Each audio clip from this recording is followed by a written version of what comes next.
I want to thank our chamber team.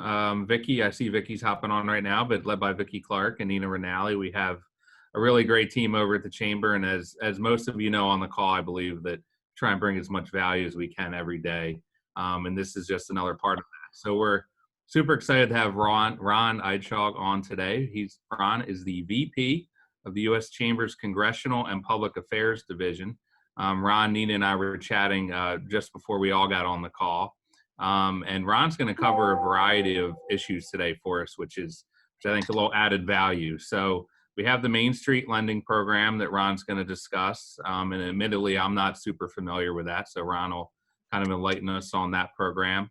I think as we all know, and as I mentioned to Ron, the PPP program is evolving daily. So Ron's going to touch on that as well and talk a bit about reopening as, of course, we're now in our summer season, and Ron's familiar. He's traveled to Cape May before, so he's familiar with our county and our tourist-based economy. And especially of note in Ron's bio, it says that he has ability to translate Washington speak into language we can understand. So we're super excited to have Ron do that for us today. And Ron, the floor is now yours. Thank you for being here today. Thanks, Doug. I appreciate that. And it's good to be with you all. It would be much better to be together in person, especially up in such a beautiful place like Cape May. You know, this talk is tough because it's kind of all over the place. And I want to talk a little bit about what's going on in Congress and Washington from from sort of a political perspective. I want to talk what's going on from a practical perspective. I want to talk some about reopening, but it's kind of going to be a little bit of all over the place. So I want to hit the high marks, and then I want to get into the questions and talk about what's most important to everyone on the call, because I think that would probably be the best use of all of our time. And we can take it from there. So a little bit of context. You know, Congress has been working really, really hard to pass legislation to address this crisis. You know, I think the biggest thing that they did was the CARES Act at the end of March. That's the bill that created the PPP. It created the EIDL, the Economic Injury Disaster Loan Program, or change that program to address the coronavirus situation. It created the Main Street lending facility. That was the big one. A couple of weeks after that, they re-upped the PPP. And since then, Congress has been working on the Phase 4 bill. So, you know, Congress and I think the White House have been trying, I think what they had, let's talk with the good news. The good news is Congress has been trying to work fast, and they've been trying to work big.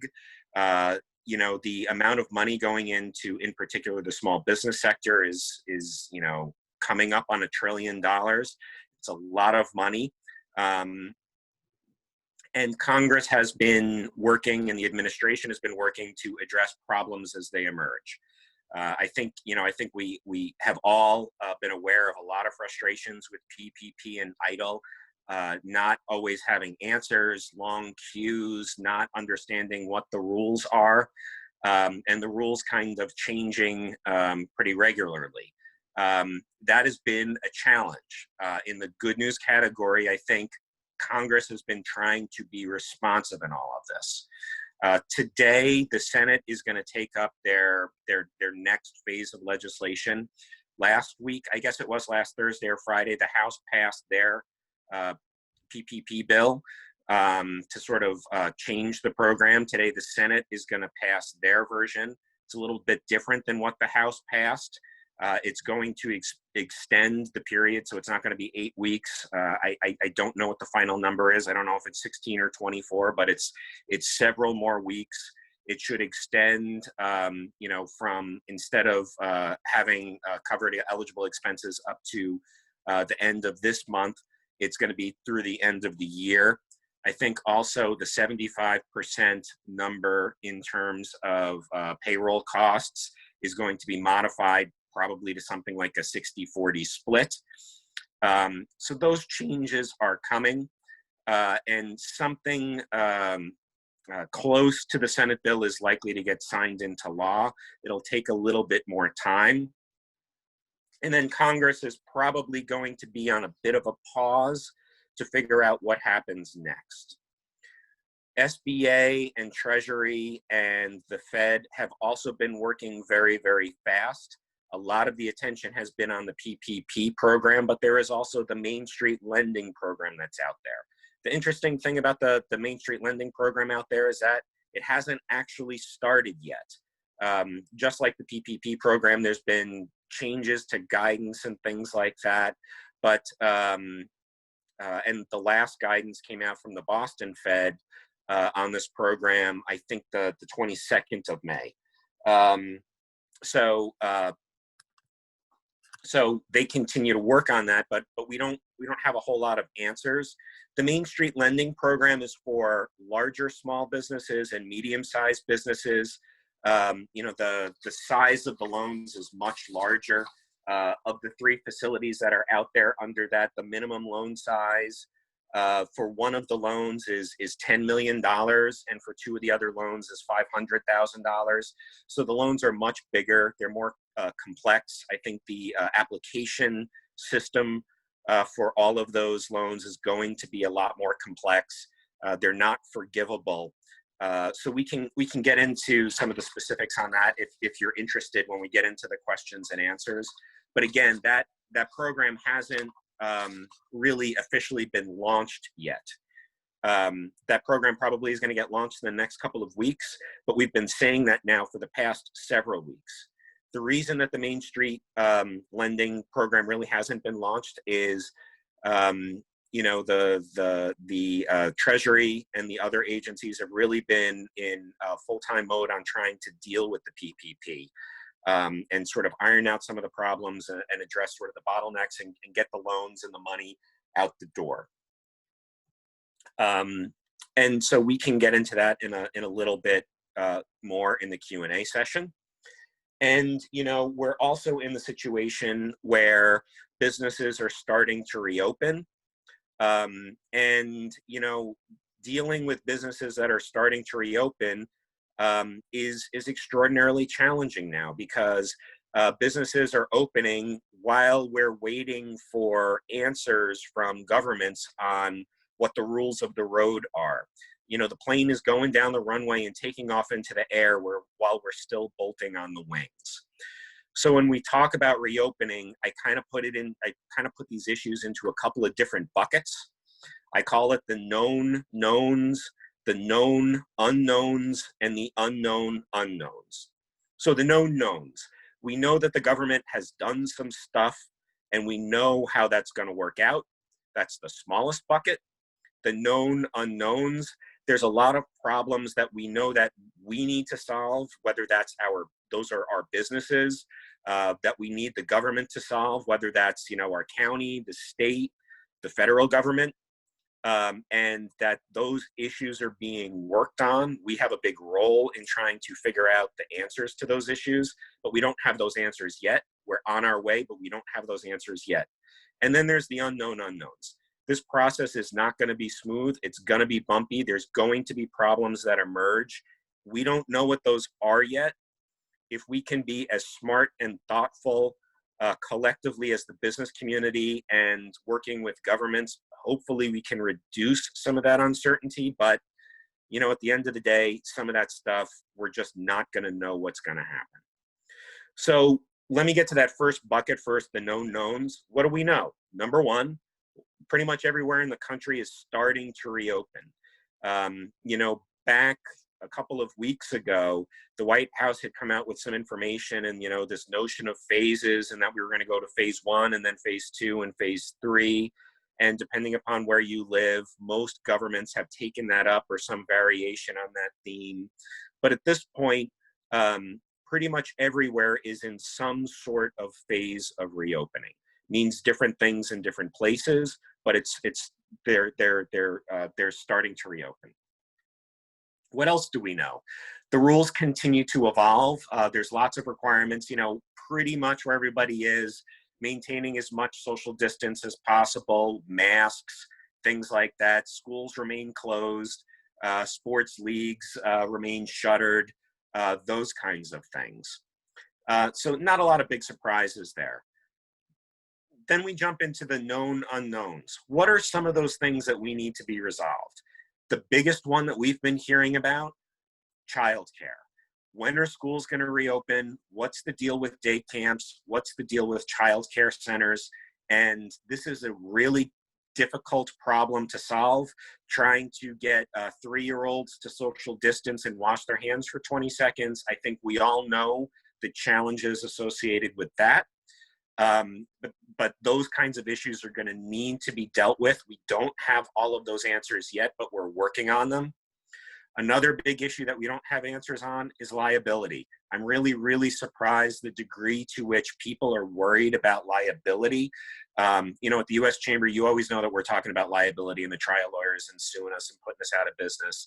But in the situation that we're in now, where the standards could potentially be changing or come into place after we've reopened, this is a really big concern for us. In this area, we'd like to see Congress do some timely, temporary, and targeted relief for businesses. And you know, we need to cover businesses that are trying to do the right thing. Businesses that are following the government guidelines at the time that they're out there need to have some sort of protection.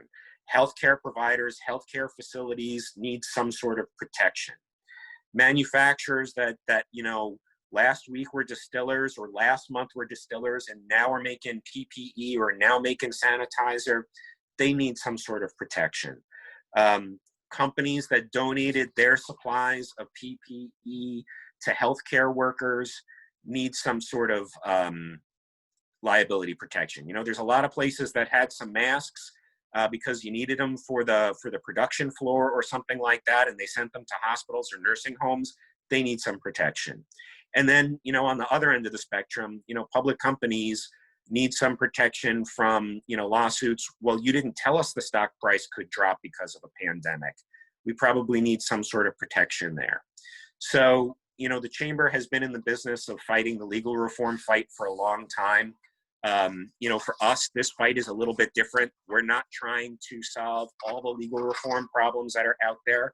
We're trying to make sure that businesses, particularly small businesses, have some sort of relief through the end of the year, through the end of this crisis, through the end of the pandemic, so that, you know, we can get back to work and focus on jobs, our business, orders, our workers, rather than we're going to get sued. And I'm pretty sure that all of us have seen some of those ads. If you've been hurt, dial this law firm. So we know that these problems are coming, and that's something that we're working on. At the U.S. Chamber, we've also tried really hard to put as much information out there as possible. We've got a lot of information out there on the PPP, on the small business lending facility, but also on return to work. All of that stuff is on our website at uschamber.com/coronavirus. Or uschamber.com/reopening-business. You go to uschamber.com, you'll find it. Some of the really good tools that we have out there is actually information that our friends at the American Industrial Hygiene Association have put together. They're the association that represents people who do the cleaning. So they've got different guides for several dozen sectors out there, and they are a really, really good resource for the types of things that businesses should be doing in different sectors to make sure that we are doing what we need to do to keep our businesses safe and our employees safe. Another thing that the Chamber has been doing has been having a whole series of task forces. My colleague Steve from our Northeast regional office is on the call with us today too. I know that many of you know Steve. He attends a lot of your meetings and sees you all the time. He and I have been joking about this because, you know, we've got sort of like the book of Genesis degree of task forces. We have task forces that begat task forces that begat task forces. Steve is actually working on a task force of state chambers from across the country to deal with the patchwork of legislation and regulations and standards that are going on across the country. One of the big fights that we're having is to try and make sure that the different standards for reopening are as consistent as possible. It's a big challenge. Every community is different. The needs, the COVID problem is different in every area, and we need individualized responses. At the same time, standards for masks, standards for PPE, standards for social distancing should probably remain as consistent as possible. And the state chambers are trying to work together to remove as many barriers as possible. We also have several task forces that are focusing on return to work. One of the ones that I work on deals with a lot of the companies in the hospitality sector, as well as brick and mortar, supermarkets, banks, a lot of the consumer-facing companies. And one of the things that I've been most impressed with has been the willingness of companies to work together to solve these problems. On our first call, we had IBM talk about what they're doing in terms of contact tracing for their employees. We did this 5 or 6 weeks ago, and kind of sharing their best practices with the medium and the smaller businesses to sort of share some best practices. Weather.com realized that COVID is a storm of another type, and they're really good at storms. So they spent 8 days of basically 24-hour work to put their COVID tracker up. That's a really good resources I would expect for communities like yours, where you're trying to point out what your community is looking like, how it's faring relative to other parts of the countries, things like that. I think that that's a really good tool. And we've had Target talk, we've had other companies talk. The Target website actually has a lot of tools without Target branding. They wanted to make, they've been open throughout. They wanted to share some of their lessons learned being an essential service and being open over time. They've got some plug and play, social distancing kinds of things that you can take and print out and use in your place of business. And those sorts of things. We've also heard from Amazon. We've heard from other companies. The message that I will take away from all of these companies, and these are by and large the larger companies, the message that I think would be helpful for smaller companies has been communication. How you are dealing with your employees and your customers really, really matters. And it's, one of the big questions I think we're all trying to confront is how do we instill confidence in Americans, in our consumers, in people who want to, come spend money in our shop, who want to, come over and visit our communities, and communication and those kinds of things goes a long way. For the boss, making sure that the things about, the things that you're setting in your business, whether it's PPE, masks, social distancing, those kinds of things, showing your employees that this matters, that you're wearing your mask, and that you're maintaining your social distance is really, really important. It sends a message to your employees. It sends the message that, number one, you expect them to do this too. Number two, that you're taking their health and their safety very, very seriously. And then also for your consumers, you're setting the rules of the road. You've got the sign on your door, masks required. You've got the things on the floor. The message that you're sending to your consumers that this is a safe place to come. You're trying to do everything right and all of those kinds of things. That's really been, I think, the most important message that we've seen in terms of what we can do to help reinstill some confidence. So I've been going on and on for about 22 minutes. talking about all the different things that we're working on. And I think probably the most important thing is now to hear about what's important to you. So I'd like to open it up for questions. And I would just, Nina and Doug, before we get to that, I just want to say thank you. Like I said, it would be so much better to be doing this in person, but we can't. So I just want to applaud your leadership and for getting this stuff together, keeping your members engaged. Wear your eyes and ears in Washington, and we're here to support the important work that you're doing. Chambers are the vitality of their community. I'm glad to see that you guys are still continuing to do that and being such strong leaders. And we really, really appreciate our ability to help you out and make sure that we're getting you as much information as we can. So Thank Doug, you, Ron. And I got to defer all that thanks to Vicky, Nina, and the team. It's all their leadership. I see. Let's look, Nina. It's my first time co-hosting, so let's see how I do. Joe Cleary, Maury's organization, asked the question, can we do a deeper dive into Main Street program, how it will work? What are the expected timelines? When can we expect to be able to use it? So on the expected, when you're going to be able to use it, I don't know. I would expect within a couple of weeks. We were initially thinking right around Memorial Day, but I actually just checked in with our capital markets team this morning. That obviously that didn't happen. It's going to happen shortly. There is a 50-page document that that has come out, and hold on one second. I'm going to direct you to this.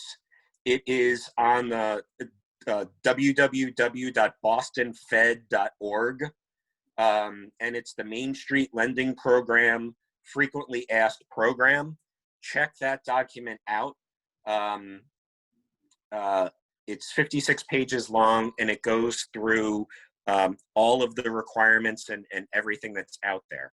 This is for, like I said, larger small businesses and medium-sized businesses. This is not like the PPP program where there's a 4-page application and that's it. This is going to be for larger businesses that are going to have a finance operation and things like that. So some of the requirements, you had to be in business on March 13th. You can't be an ineligible business under SBA guidelines. You can have no more than 15,000 employees or no more than $5 billion in revenue. Affiliation rules apply. And there's a lot of SBA regulations. So, if you're familiar with the SBA regulations in the past, those still are in effect. You have to have a largely U.S. workforce. You can participate in other Main Street loan facilities, and you can't participate in other Main Street loan facilities or the PMCCF, the Primary Market Corporate Credit Facility. So you cannot do those.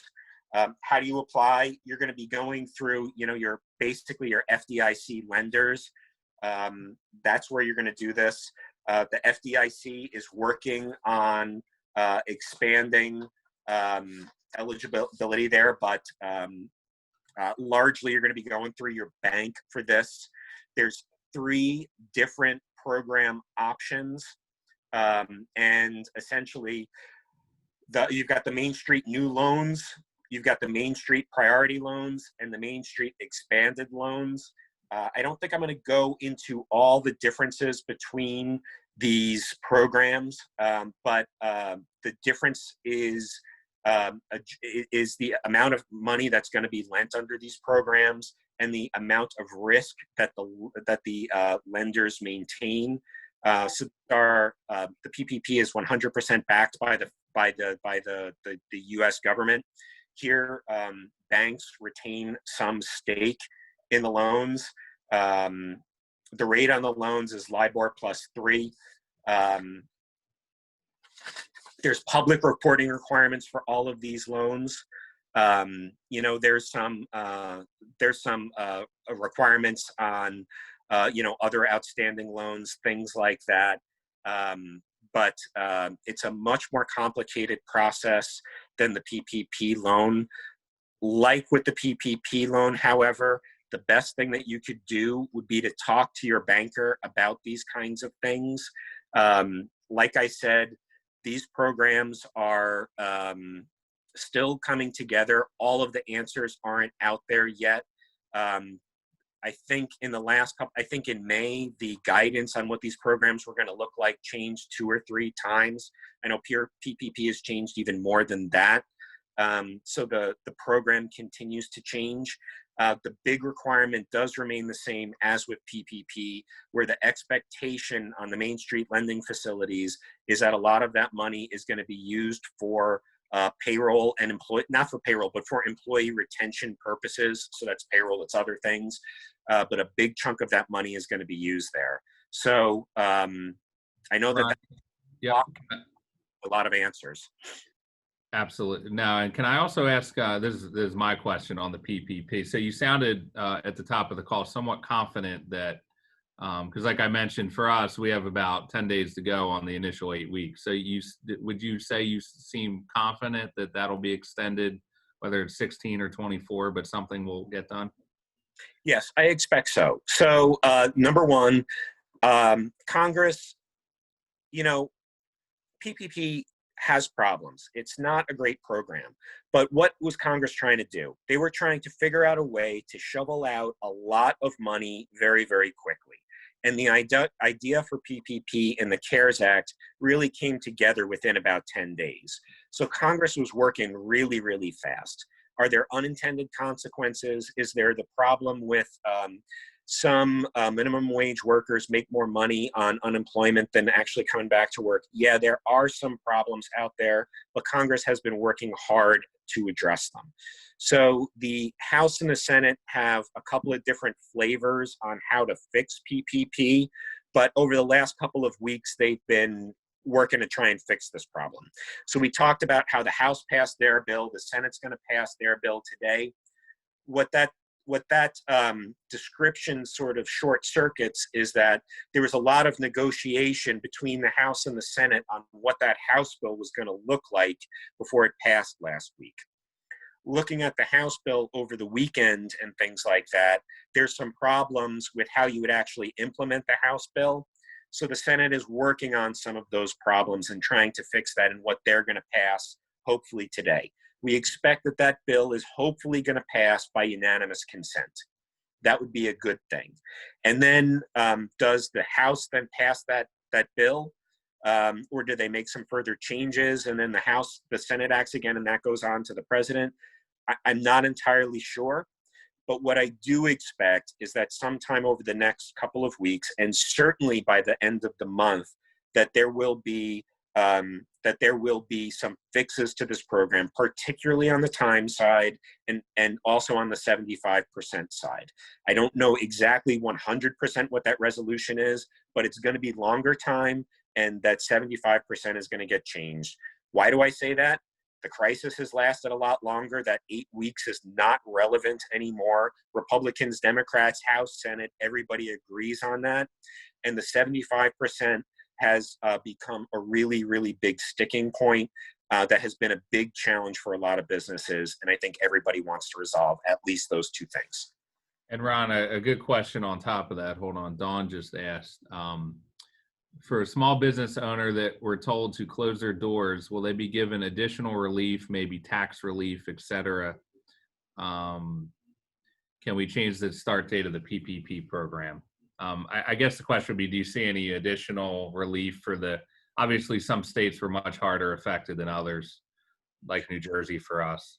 Oh, you're talking about businesses that were forced to close their door and relief. So, so yes and no. So number one, I think that states are working on some of that. The federal government has been working on some of that. PPP and whether that's expanded or not has, that it was intended to help businesses that were forced to close their doors. I think that that's one of the situations that expanding to 16 weeks or 24 weeks or whatever it is. That's part of what that is intended to address. Also look at the PPP. That was a program that, and I'm forgetting what the original number was, but right after the CARES Act was passed, there was already thought that that bill passed on a Thursday or Friday. Over that weekend, there was worries in Washington that the program wasn't going to be enough. PPP lasted about a week before it ran out of money. Congress acted through a lot more money at it, more than doubled the program to just under $1 billion. All of the applications on PPP have started to trickle. I think that will change after after the 8 weeks is expanded. So Congress, I don't think, has to up the PPP money that's out there right now. Could they come back and do something? Yes. I would expect that those kinds of things, what the next phase, the phase 4 bill looks like, that's probably something that's going to happen in the July timeframe. So yes, I think that there is probably more help coming. What that help is going to look like, I don't think that we know 100% now. The timeline to look at is probably around July. Okay. You're getting a lot of thank yous, by the way, in the chat for hosting this call, Ron. So good vibes coming your way. I have a question on the childcare. Being somebody who has that 3-year-old at home who doesn't know how to wash her hands, do you have any more particulars on? And as well, I have challenges with getting employees back because they can't find anywhere to take their kids. Any more insight on that? So this is why this is in the known unknown category. 2 months ago we were talking about, we're going to need schools and daycare centers to be open for our employees to come back. And we didn't give it a whole lot more thought. And I mean, we collectively, government, state governments, businesses, we didn't think a lot about that. In the last 2 or 3 weeks, we've been devoting a lot of time to that. It's a huge problem. I don't have answers right now. It's something that we're going to have to figure out, but we don't have those answers. And I don't know. I don't know if we're going to, so, one of the partial answers is best practices and things like that. I know that my wife works for the schools here, and I know that schools across the country are trying to figure out what the fall is going to look like. A lot of them are building contingency plans for distance learning. Half the kids come in some days, half the kids come in other days. I think we don't know that yet. Are we going to have caps on daycare centers and things like that? So we're still trying to figure that out. We don't have the answers yet. But look, business isn't going to work until we start solving that problem. Right. Absolutely. Nina, you seeing anything that I'm missing? I think that there was one question asked really early on, so maybe it's already been answered, but just to check. The question would be, can you do both the Main Street lending program and also the PPP? Let me double check.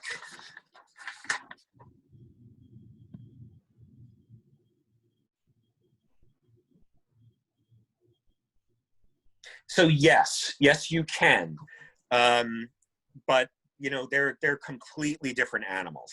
So yes, you can apply for the PPP. You can receive a PPP and still be eligible for the Main Street Lenders Facility. In the FAQ document that I referenced that the Boston Fed has out there, there's going to be more information about the integration of those two programs that they're working through. But yes, you can theoretically. Great. Vicki Thank Clark you. from the chamber hopping in here. I'm sorry, Nina. It's okay. Did I speak over you? I apologize. I have a quick question here. You referenced that the Main Street Lending Program has not been rolled out. You think it might be a couple of weeks. And my question is about that rollout and when that happens. Do you anticipate that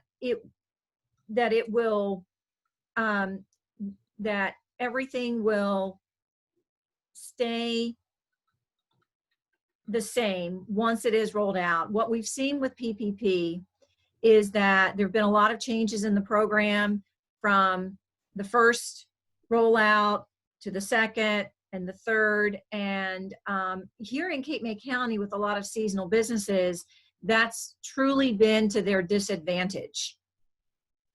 And Yes. I don't know if you can speak to that or not, but it really would, it would be meaningful to know whether or not businesses in these mid to large size should apply when it's first available, or if they should wait to see, if the kinks are worked out.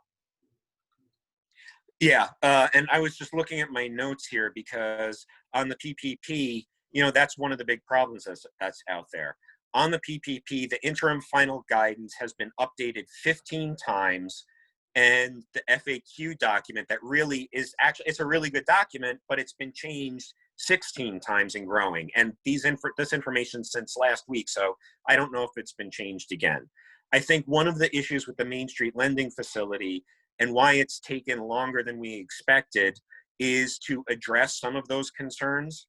So I would expect that one of the things that the Fed and Treasury are trying to do is reduce those changes. So I would expect that the cake is more baked for Main Street lending than it was for PPP. And that's the function of time. And they've had, 6 weeks to look at the program and try to set something up.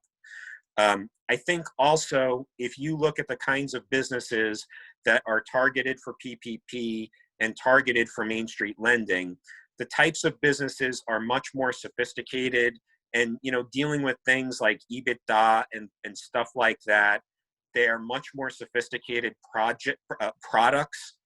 And so in terms of the information that a company is going to have to provide, these products are going to feel similar to products that businesses are probably using to begin with.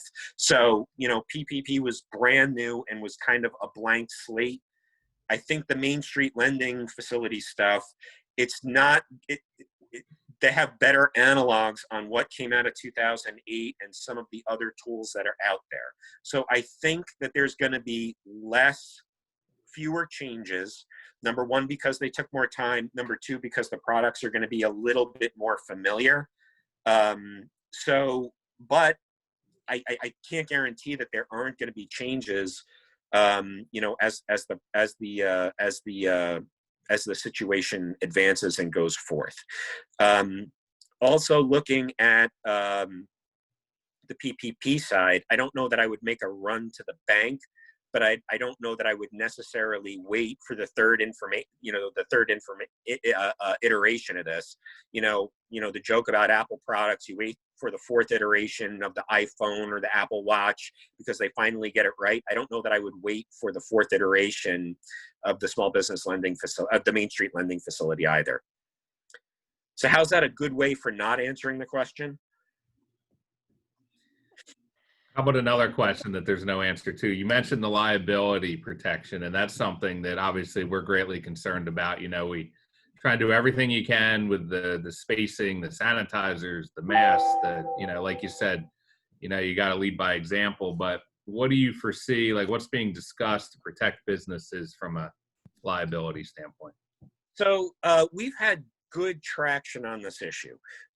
Number one, we have a really, really big ally in Senate Majority Leader Mitch McConnell. He talked about liability relief from day one, after the Phase 4 bill passed, after CARES Act passed.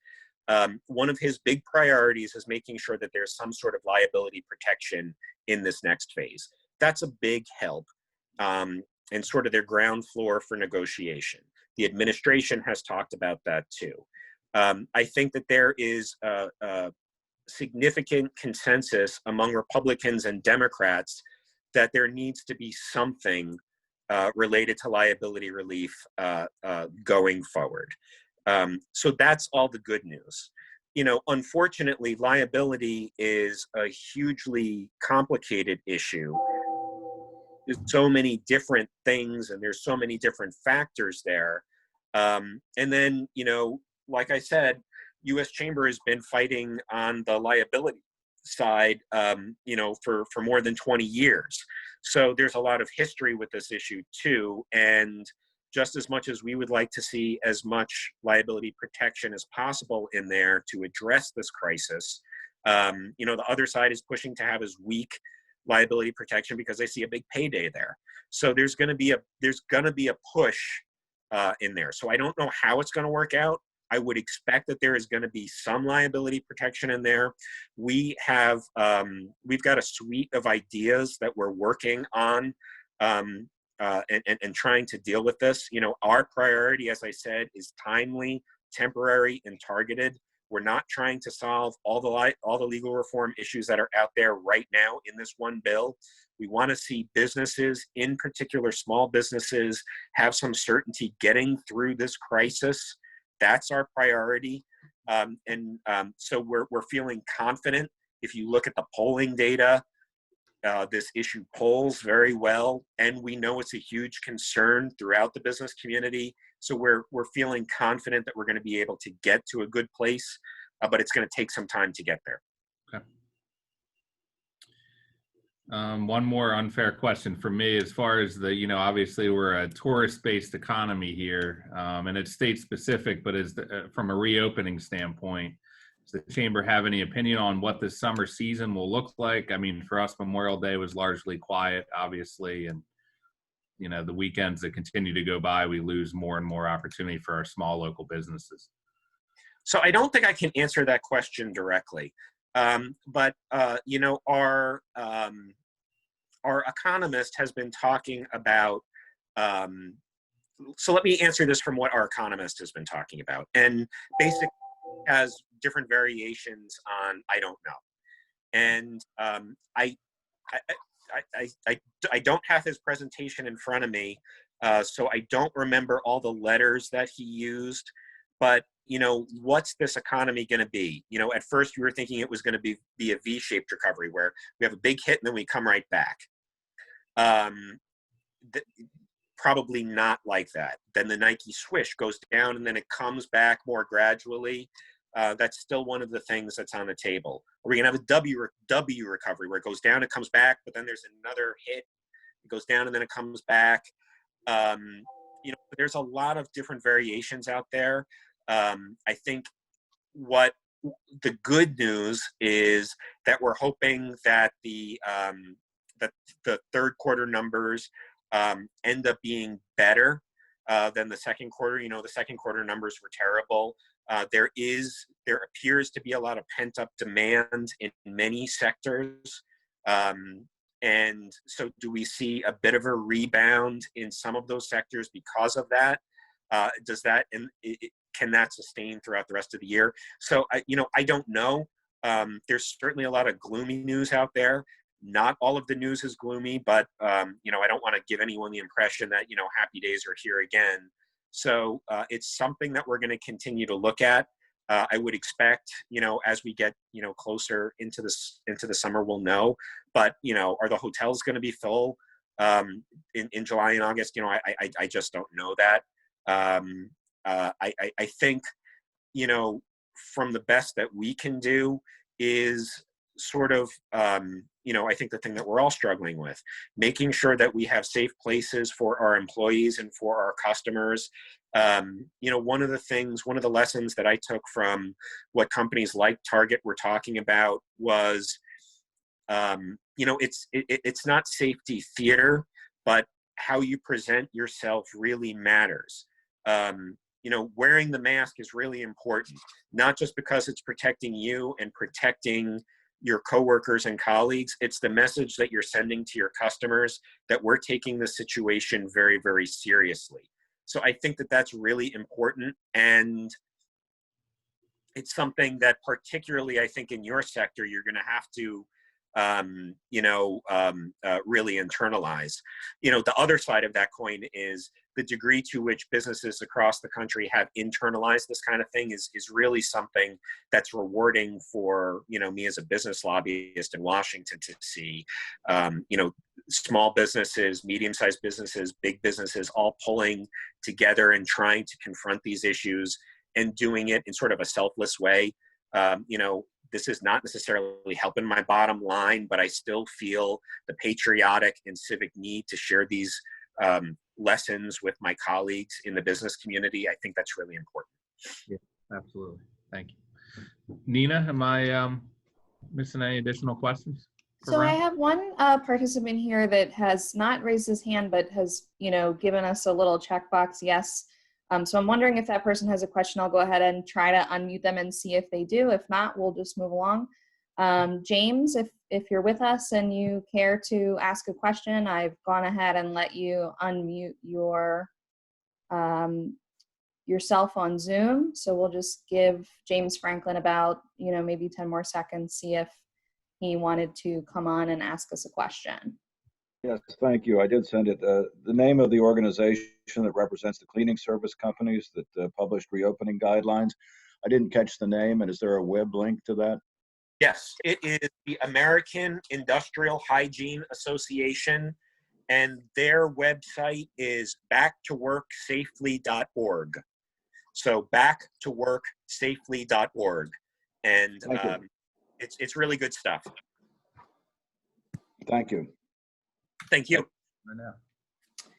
Thanks for your question, Jim. And I do not see any other raised hands or questions in the chat box, Doug. Okay. Well, Ron, we know you're super busy, and we appreciate all that you're doing on behalf of the business community down there in DC for us. Very informative talk. Greatly appreciate it. I think we got a lot of value out of this. We'll pass along to our membership as well. So we're going to thank you for being on today, and we look forward to talking to you again soon. Well, thanks for your leadership. We really appreciate it. We're here to help. Steve and I say thanks, and we'll see you again soon. Thank you, Ron. Bye. Thank you.